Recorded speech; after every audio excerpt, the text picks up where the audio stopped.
नमस्कार दोस्तों, आज हम एक ऐसे मुद्दे पर बात करने वाले हैं जो कि आजकल मुद्दा काफी छाया हुआ है, ट्रेंडिंग में है और वो मुद्दा है ई रिक्शा। जी हाँ दोस्तों, आज हम ई रिक्शा के ऊपर बात करने वाले हैं। तो दिल्ली की समस्त जनता को इस वीडियो को देखना चाहिए, साथ में सभी ड्राइवर भाइयों को भी इस वीडियो को जरूर देखना चाहिए, क्योंकि एलजी साहब का अभी फिलहाल जल्द में एक फैसला आया है कि दिल्ली के अंदर अवैध ई रिक्शा को जब्त करके 7 दिन के अंदर उनको नष्ट कर दिया जाए, यानी कि स्क्रैप कर दिया जाए। इस फैसले से जहां ई रिक्शा चालकों में खलबली मच गई है, वहीं पर एक सवाल भी पैदा कर दिया है। और वो सवाल क्या है, उसी सवाल के ऊपर आज हम इस वीडियो में आपको जानकारी देने वाले हैं। दोस्तों, आपने कई बार एक कहावत सुनी होगी कि जितना जुर्म करने वाला सजा का अधिकारी होता है, उतना ही उस जुर्म को छुपाने वाला, यानी कि उस जुर्म को, उस अपराधी को छुपाने वाला या फिर उसको बढ़ावा देने वाला जो भी व्यक्ति होता है, वो भी सजा का अधिकारी होता है। ये कहावत आपने कई बार सुनी होगी। तो आज मुद्दा ये है दोस्तों, एलजी साहब का एक फैसला आता है, ई रिक्शा को जब्त करो, 7 दिन में नष्ट करो। अब यहाँ पर मैं पूछना चाहता हूँ, आखिर ई रिक्शा को जन्म किसने दिया?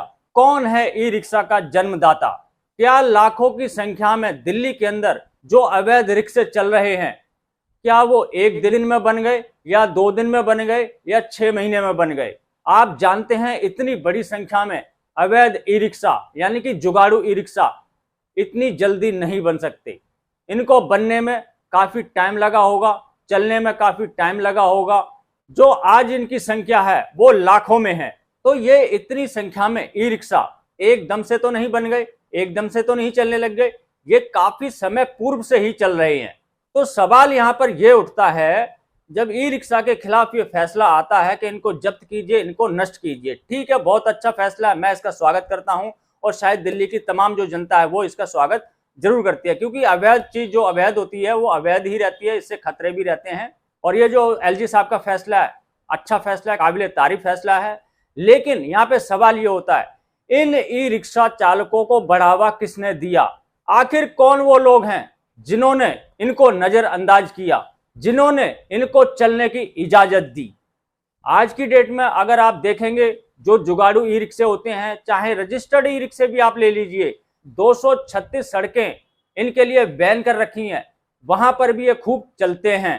चाहे स्टेशन हो, बस अड्डा हो, मेन रोड हो, एक्सप्रेस वे हो, सभी जगह आपको ई रिक्शा देखने को मिल जाएगा।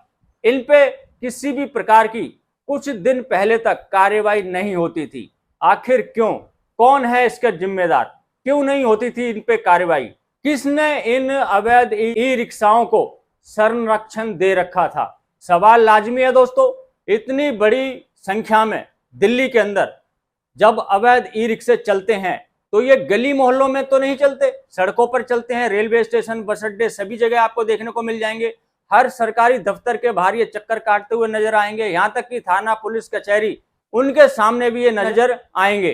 तो क्या अभी तक किसी भी जिम्मेदार अधिकारी की, यानी कि जिनके ऊपर ये जिम्मेदारी थी कि दिल्ली के अंदर किसी भी प्रकार की कोई अवैध गतिविधि ना हो, क्या उनको इतनी भारी संख्या में दिल्ली के अंदर चल रहे अवैध जुगाड़ू रिक्शे अभी तक दिखाई नहीं दिए?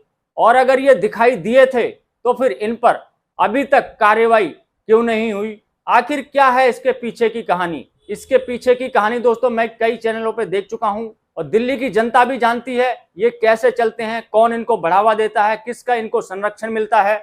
दिल्ली की जनता और सभी लोग जानते हैं। तो जब इन ई रिक्शा चालकों के खिलाफ ये फैसला आता है कि इनको जल्द से जल्द जब्त किया जाए, इनको नष्ट कर दिया जाए, तो सवाल ये भी पैदा होता है, उन लोगों की भी जांच की जाए, उनकी भी जांच पड़ताल की जाए जिन्होंने संरक्षण दे रखा था, जो इनको देखकर भी अनदेखा कर रहे थे। क्या उनके ऊपर कार्रवाई होनी चाहिए या नहीं होनी चाहिए?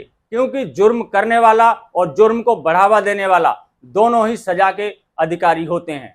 मैं दिल्ली की जनता से ये पूछना चाहता हूं, आप इस बात से कितने सहमत हैं कि इन ई रिक्शाओं को जिन्होंने संरक्षण दे रखा था, जिनके आशीर्वाद से ये चल रहे थे, जो लोग इनको देखकर भी नजरअंदाज कर रहे थे, क्या उन पर कार्रवाई होनी चाहिए या नहीं? मुझे कमेंट जरूर करें दोस्तों, क्योंकि जैसा मैंने पहले ही कह दिया, जुर्म करना और जुर्म को बढ़ावा देने वाला जो जुर्म करता है और जो जुर्म को बढ़ावा देता है, दोनों ही समान रूप से सजा के अधिकारी होते हैं। तो एक तरफा फैसला क्यों?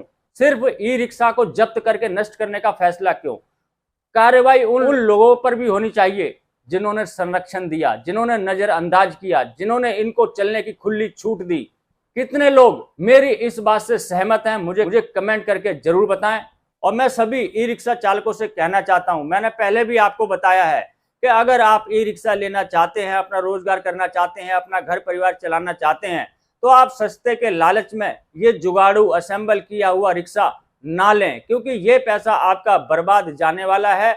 आप जब भी इसको लेकर रोड पर निकलेंगे और ट्रैफिक वाले या फिर ट्रांसपोर्ट अधिकारी इसको देखेंगे, जब्त कर लेंगे और उसको नष्ट कर देंगे, स्क्रैप कर देंगे, तो आपने जो भी 60-70 हजार रुपया लगाया होगा वो आपका बर्बाद चला जाएगा। अगर आप ई रिक्शा चलाना चाहते हैं, परिवार चलाना चाहते हैं, तो आप एक रजिस्टर्ड ई रिक्शा लीजिए, अपना लाइसेंस बनवाइए और जो कानूनी प्रक्रिया है उसका पालन करते हुए आप ई रिक्शा को चलाइए। अगर आप कानूनी प्रक्रिया का पालन करते हुए दिल्ली के अंदर ई रिक्शा चलाकर अपना घर परिवार चलाना चाहते हैं, तो आपको कोई नहीं रोक सकता, कोई भी आपका चालान नहीं काट सकता, क्योंकि आप कानूनी प्रक्रिया का पालन करते हुए ई रिक्शा चला रहे हैं। ये जुगाड़ू ई रिक्शा, इसकी कोई लाइफ नहीं है, इसकी कोई गारंटी नहीं है, ये कब तक चलेगा कब तक नहीं चलेगा। इसमें पैसा लगाना पैसे की बर्बादी है। इससे दूर रहें और रजिस्टर्ड ई रिक्शा खरीदें और कानूनी प्रक्रिया का पालन करें। और मेरे इस सवाल का कमेंट में जरूर जवाब देना कि ई रिक्शा चालकों के ऊपर तो कार्रवाई का फैसला आ गया, जिन्होंने इनको बढ़ावा दिया, जिन्होंने इनको नजरअंदाज किया, अब क्यों किया वो तो सभी लोग जानते ही हैं। क्या उनको सजा मिलनी चाहिए या फिर नहीं? उनके ऊपर कार्रवाई होनी चाहिए कि नहीं? उनकी जांच होनी चाहिए कि नहीं?